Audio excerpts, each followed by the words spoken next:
It's hard to believe that I got the Atari VCS almost 3 years ago. I got it on April 20th, 2022. This is when GameStop was having like this weird sale where they were just trying to clear out all the stock of Atari VCS 800s that they had, and they were clearing them out for $99.99. And I got one of those. I got the Onyx all-in bundle here. I got the controllers and this bad boy right here. This is an interesting console. It is a console that I'm still to this day a little surprised it even exists, honestly. When it was first announced, a lot of people thought this is a scam, honestly, and that this would never come to fruition. It was a Kickstarter or Indiegogo. I can't remember which one. I think it was a Kickstarter. Yeah. You know, it made like $3 million.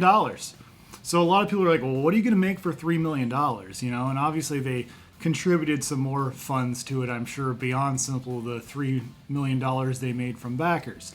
This came out for those backers in 2020, but didn't actually officially release to retail until 2021. And then it kind of just, you know, they just sort of stopped making these things. And there's been a lot of sales since then, since I bought it, actually. I've heard people getting it for as low as $80. Some people have gotten it for 99 bucks like I did in other sales, like Black Friday, I think.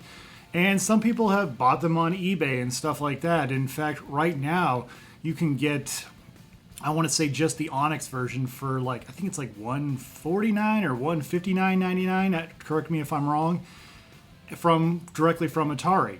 So it's a lot cheaper than it was. At one point it was like $400, which is just crazy to think, because there's a lot of mini PCs that can do exactly what this is, and that's exactly what this is. It's a mini PC in a very cool Atari shell.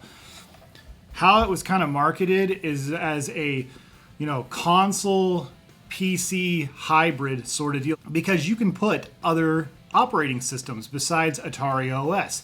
You can put Windows 10, you can put Linux. I think you can do Windows 11 as well, if I'm not mistaken. I've not tried that. A lot of people have also taken their Atari VCSs apart and actually upgraded them, because again, it's a mini PC, and people have done that, and it seems like that has taken care of a lot of the other problems people have with it. But yeah, this is a console. I hadn't looked at it in quite a while. I'll be honest, guys, it's become kind of a paperweight for me for the most part. I just don't really use it. I went and looked at the store today. I was curious to what's in there. Well, at the time of this recording, there are 189 games. 189 games. Take this into consideration. There's more games on Evercade, which came out at about the same time, than there are on the Atari VCS. So there's not a lot of games, and of course all the games are digital. You know, as much as old school gamers pride themselves on loving physical media, there's still another sect of the population who does love that digital, you know, or likes both. I'm somebody who likes both digital and physical. It doesn't matter to me, as long as there's a game I can play and have fun with. At the end of the day, it's what games are about, is having fun. But I can understand why people would not buy this. $150. I mean, you're looking at Nintendo Switch Lite prices, you know, like a used Switch Lite can go for about the same. And I can see why it's a hard sell for a lot of people. It's a zombie console. At the end of the day, it is a zombie console. It literally lasted really a year. Most of the hype has died down. But, this is a key but here. There is actually a pretty dedicated audience of people who really like this thing still. You know, and I can relate to that because I'm still a huge fan of the Wii U, even though a lot of people don't care about the Wii U. There was a period where people did care. There was a huge period, especially when the Wii U eShop was closing. All of a sudden, you saw everybody and their dog out there, you know, looking for Wii U games and saying, oh man, it sucks that the Wii U digital store is shutting down and now nobody cares. And I can relate to that. I can understand and feel for that Atari VCS audience who feels like, you know, that this is a console that people have forgotten, a console that people don't necessarily care about anymore. And it is a zombie console, you know, it's like they're not really making these anymore, but the console is still being supported. You're still getting like, was it Lunar Lander Beyond and stuff like that, and you know, the Atari 50 collection is on here. Recently there was a bit of a controversy in regards to the Atari 50 collection, actually. I heard about it from the No Swear Gamer. I saw one of his videos, and I just caught the last part of it or whatever. And basically the gist of it is the developers, there was some DLC for Atari 50, and it was promised to be free for the Atari VCS owners, and then they later decided, oh, we're not going to do that because it's just too much work. So a group of the Atari VCS owners got really mad.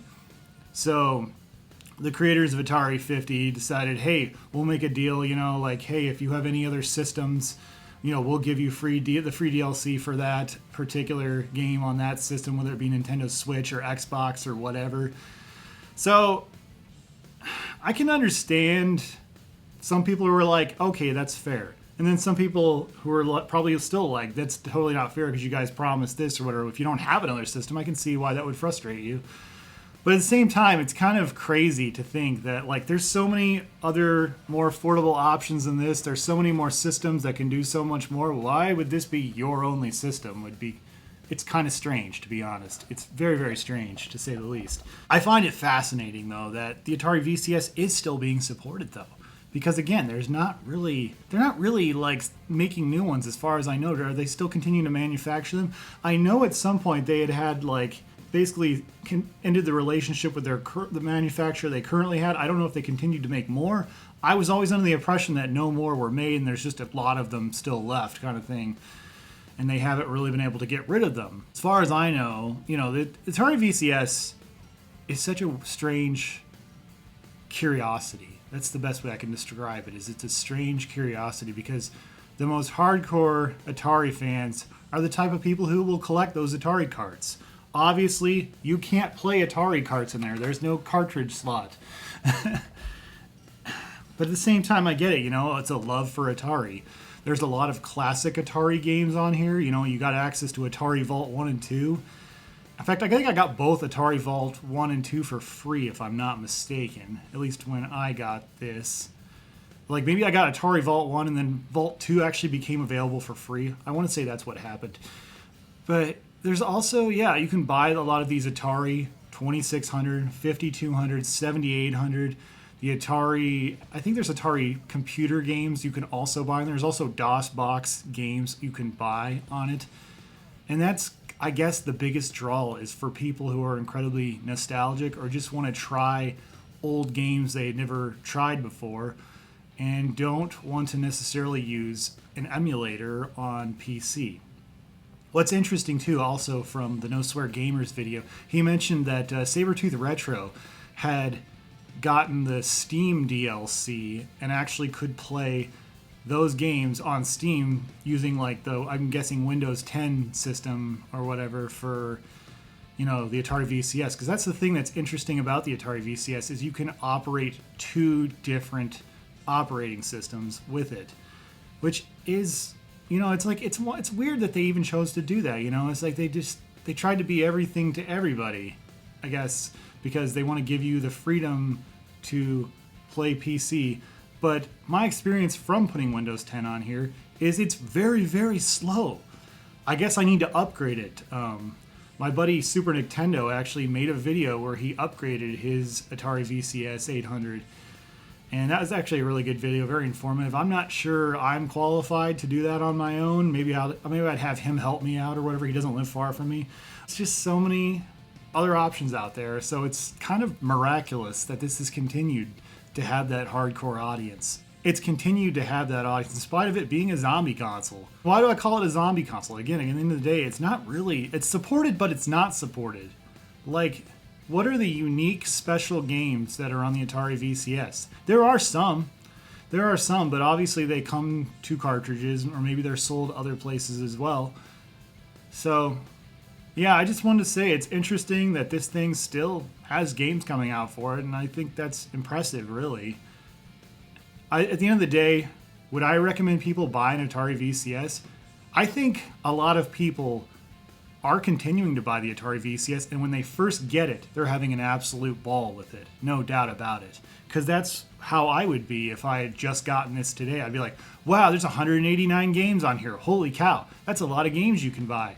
A lot of great different options. A lot of games that are cheap. A lot of games that are like $5. A lot of games that are $2.99. Heck yeah, this would be an exciting thing for me, and I can totally see and feel for that person who's just getting into this. But 3 years later, it's just not that interesting to me as it once was. But again, I understand where if somebody just bought one of these today, I can see getting excited about this, especially if you're a hardcore Atari fan and you've been questioning whether you want to get this or not. Yeah, I can see that. But I also can see how somebody like myself who bought one of these 3 years ago, I just have too many video game systems maybe, I don't know. But just really, I don't know, it's just not for me anymore. I mean, but maybe I'll come back to it someday. And I do think at some point the Atari VCS probably will no longer get support. I can see that happening. But I can also see maybe like this hardcore dedicated audience will, create homebrews for it and things like that. I could totally see something like that happening. Anyways, yeah, I just wanted to give my thoughts on, owning an Atari VCS for 3 years. And should I keep this zombie console? I think I should. You know what? I feel like maybe there's an opportunity, maybe something different will change. But right now, I'm kind of like, a lot of these games I can play other places, and it just doesn't really make a lot of sense. Like, at the same time, also, I'm really glad that this has become a lot more affordable. I think $159 is way more reasonable than $400, which is what it was in like 2021 or whatever. And so, yeah, it's a hard sell. It's a hard sell unless you're an Atari fan. I think hardcore Atari fans absolutely should get one of these bad boys. Probably get the black walnut one. It would be more, nostalgic and whatnot. So, but anyways, those are my thoughts on the Atari VCS in 2025. What are your thoughts? Comment below. Love to hear what you have to say. Anyways, thank you guys so much for watching, and stay awesome in this universe. Later.